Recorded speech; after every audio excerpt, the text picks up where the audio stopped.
All right, Daniel the Adjuster here. Come along with me as I do an inspection. We're driving down the road as we head towards a house, and we are going to investigate a roof damage claim regarding hail and wind. So hang out, let's see what we got.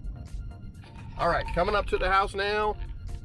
Just looking around to see if we can see where it is. We're looking at our mailboxes, and we're looking for, I think I just drove by it. No, maybe not. Okay, here it is. We got ourselves a roofer along with us. Okay, there it is. All right, let's take a look. All right, we're in front of the house, getting ready to do this inspection on this house here. We're gonna get a look up on the roof and see what kind of damage we got. So we're here looking at this house for hail, wind, and some water entry. And we found a leak inside the house. I couldn't show you guys that leak, but we are gonna take a look at where it could be coming from. So let's take a look. This is our house here. We're gonna start looking for some hail damage.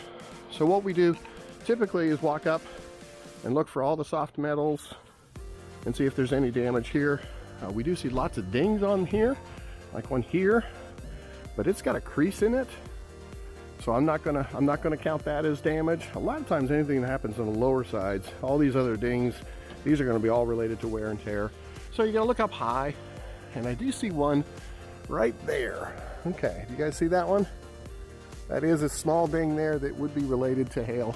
So we're gonna write that down. Got another spot here. And interesting is that they're side by side, which could be a concern possibly for not related to hail, but it does happen, so you can't rule it out. Let's look other places. Here, we got lots of dings that are not related to hail.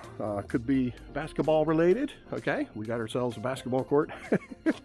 But we got lots of dings here not related to hail. We got some wear and tear on the garage door trim. All you do is take a video of that, just letting people know that you've found some other unrelated damage. We're gonna be looking for our garage, taking a photo of that. Another ding up here with a crease in it. It's not going to be related to hail.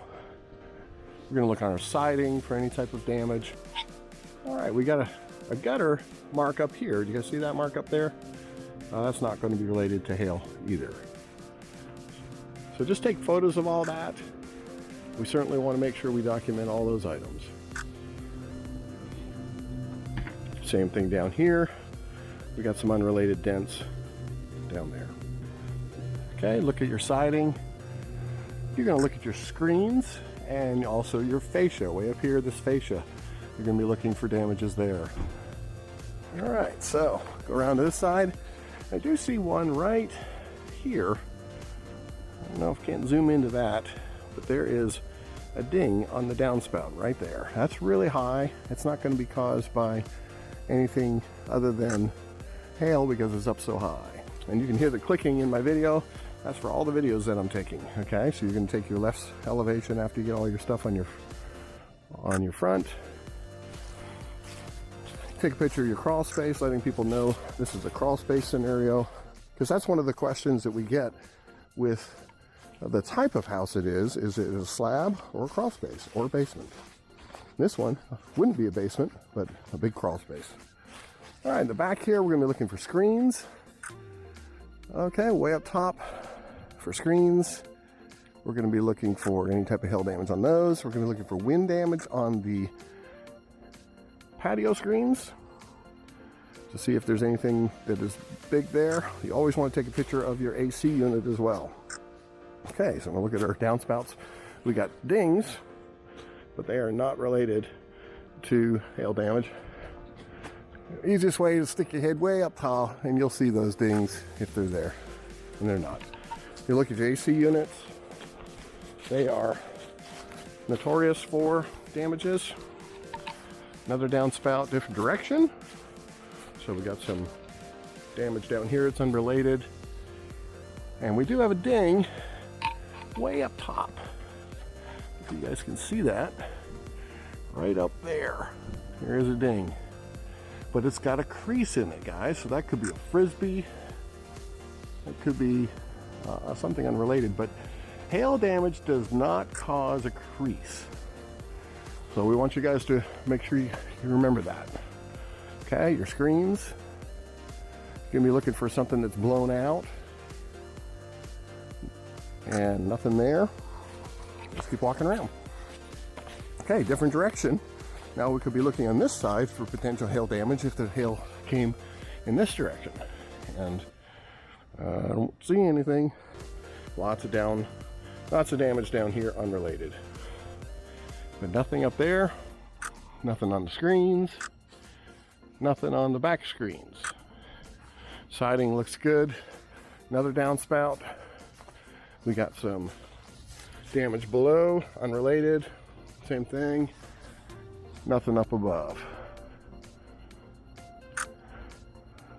Just take damages, photos of all damages, including damages that are unrelated. Now, where this leak has come from, guys, is see that downspout that's up there? It's dumping onto the roof line. Our leak is right above that area, and so we're going to get up there and take a look. Notice in the gutters we do see some pine straw, so maybe there's some backup. So lots of pine straw on that one over there. Something that could be a good indication of why we got some backup. Maybe the gutters are not working. So those are all something that you want to pay attention to as well. Nothing on the siding. Don't see any siding damage there, guys. And our last downspout around here. And we do see a beautiful little ding right there. But it's too hard of a ding. See, notice we got some other markings around it, and this one here, and there's a real sharp point in the middle, and there's nothing else up on this thing, so I would say that it's not consistent with hail at this point. All right, so we got our perimeter. That's going to be your first order of business when you're doing a hail inspection. So let's get on the roof.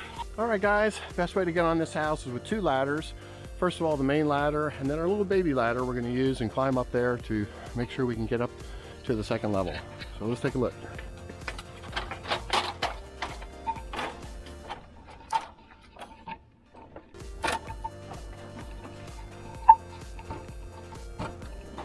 All right, you want to set your next ladder up here once you carry it up.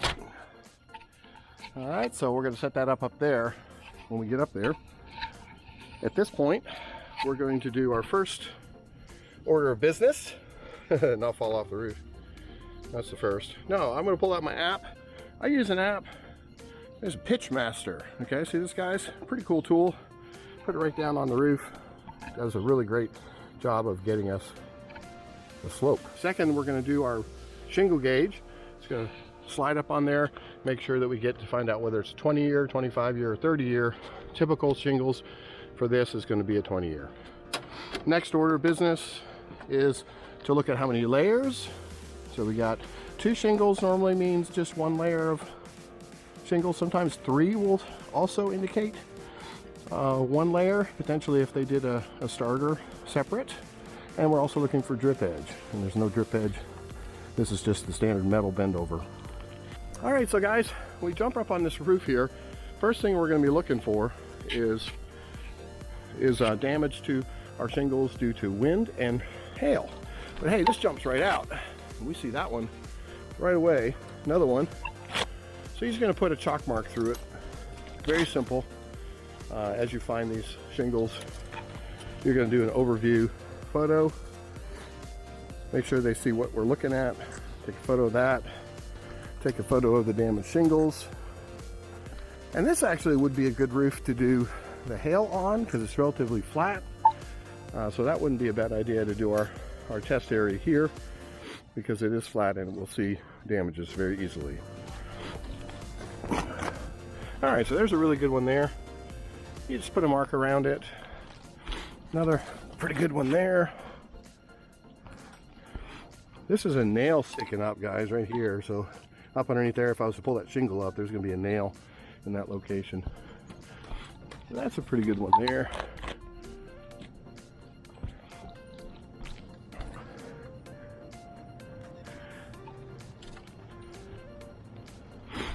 Okay, got a couple side by side. This kind of looks like a blister, so the middle there, but you know, you can mark it and put a B beside it for blister. But right next to it was a decent one there. Another decent one here. Okay, another one there. Sometimes they're hard. You're just looking for granule loss in the center of them. And we definitely got more than 10 here in the front. So I just go front equals 10 plus, and then you take your photos.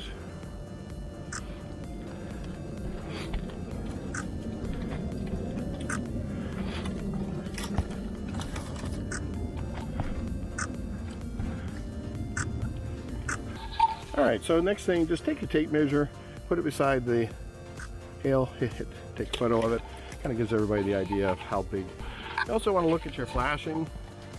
Flashing can have a tendency to be damaged too if it was directional, nothing in that point. So we can basically say no hail damage at this point. Alright, we'll come up here. What we're doing is look on this side where we've got our leakage. So this side is the one that is leaking. Doesn't jump right out at me by the gutter. We did see potential downspout issues. So what I do is put my foot on it. Yeah, and you can see that plywood is soft, guys. That is soft around that area. So more than likely, this is the root cause of our leakage. And then depending on how the water comes down the siding, can also be soft around the edge of the roof. Okay, so we got a pretty big cut up here. Yeah, so here's actually a very good location for leakage. You guys see that? The flashing has got a gap. That water was coming in there. It's just finding its way up underneath the flashing. And same thing down here, another one. Big gap. Very, very possible place for leakage at that point. All right, our roofer is on the roof with us as well. Hey, David. So, David, I've noticed over here we've got some flashing that looks like it may be the root cause of where our leak's coming from. Exposed flashing with a pretty big gap underneath it. If that water's driving in there, it's going to find its way into the house. A couple different locations, dribbles down, finds its way. Because our leak is somewhere around here. Our leak is somewhere around here on the interior of the house. So that seems very close in proximity to that. All right, guys, we're gonna get up on this roof here, set up our ladder. So let's walk up.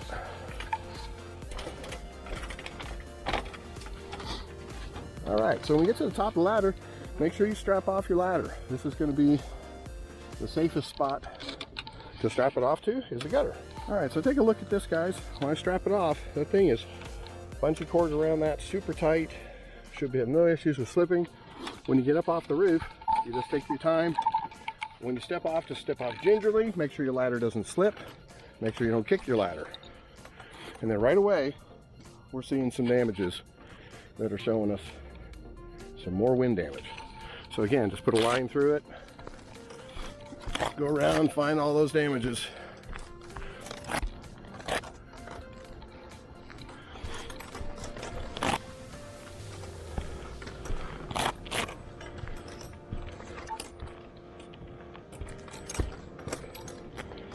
Lots of damages up here, guys. So just go around, mark them, put a line through them.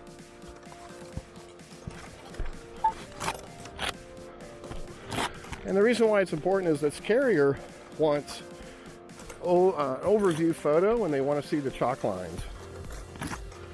So you definitely want to watch your step when you get to the backside. Don't want to fall down there. So yeah, and also don't step on the ones that are mostly broken. That's a good way to wipe out as well.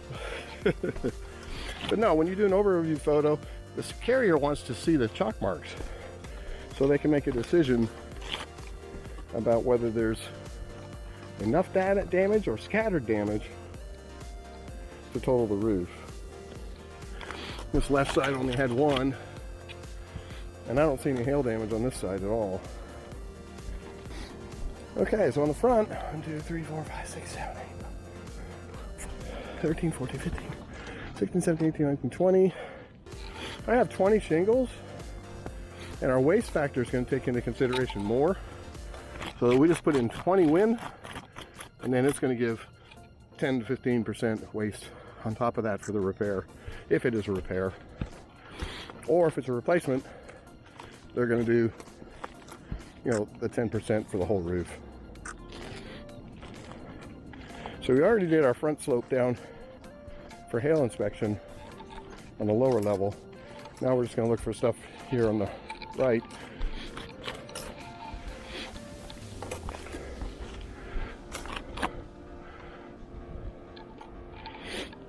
Got a few bangs. These are going to be mechanical right here, but that is a good hail hit there. Big old scuff here. Mechanical there. There's a good hit. And another good hit.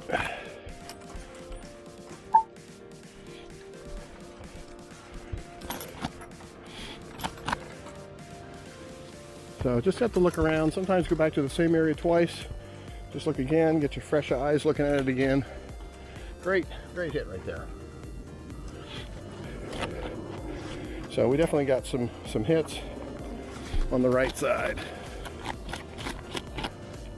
Didn't see any wind, so just take a photo of the right equals 10, take a couple sample photos of hail damage, especially your really good ones. Do an overview. All right. Now, typical, the back slope, you're going to have a nice little vent. Just chalk up your vent. You see some good vent hits there. Ridge, always a good place to look as well.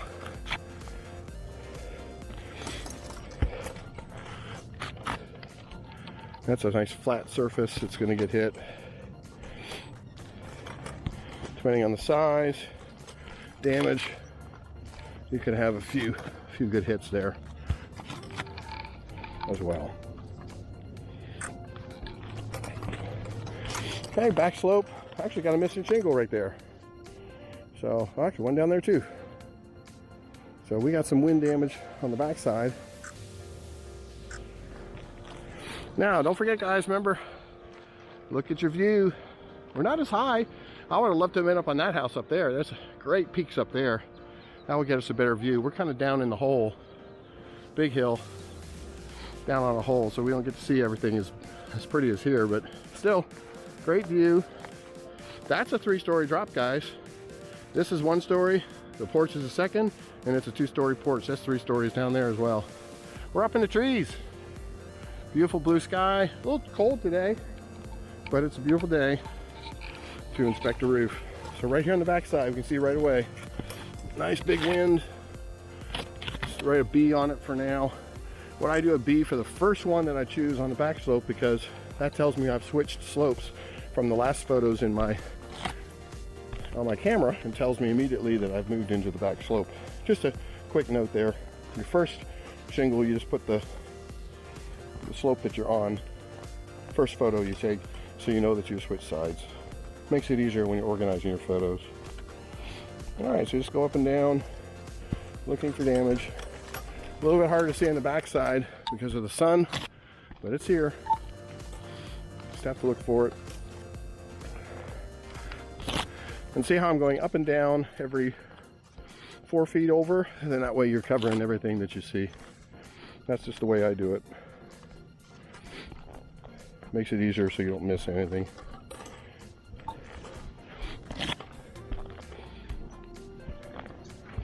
Okay, there's our missing shingle. Now, one thing key to remember, there's a beautiful photo there. Key to remember on a back slope, not a back slope, but on the north side slope. North side slope is going to be darker than the rest of the slopes. And that's just because algae and stuff is growing on that slope. So you can tell your north slope. And typically, this is just typical, guys, there is very little hail damage on the north side. So just keep that in mind when you're inspecting your roofs. Not to assume that you would have hail damage on all slopes, as it doesn't always work out that way. Just something to pay attention to. I have seen damage on north slopes, so it's not an absolute rule of thumb, but it is something to pay attention to and note. Okay, so we got a lot of scattered damage here, believe it or not, on the back slope. Always be careful when you're going backwards that you don't step off the back of the roof. Always be aware of your surroundings so that you don't have that issue. All right, so the back, do an overview. 1, 2, 6, 7, 8, 9, 10, 11, 12, 13, 14, 15, 16, 17, 18, 19, 20. I'm gonna say 22. That goes 22. Wind, hail, 0. But that wind is some good damage. That certainly will help to justify the replacement. And being especially that it's scattered. So you just take some of your photos, especially the ones that are missing. Don't forget your overviews, because the carrier's looking for how much damage is on that roof. All right, guys, well, this is Daniel the Adjuster on another roof with you today, showing how it's like to climb a roof and also to get lots of good photos for a hail and wind inspection. So don't forget to hit the like and subscribe, and we'll see you on the next one. Bye.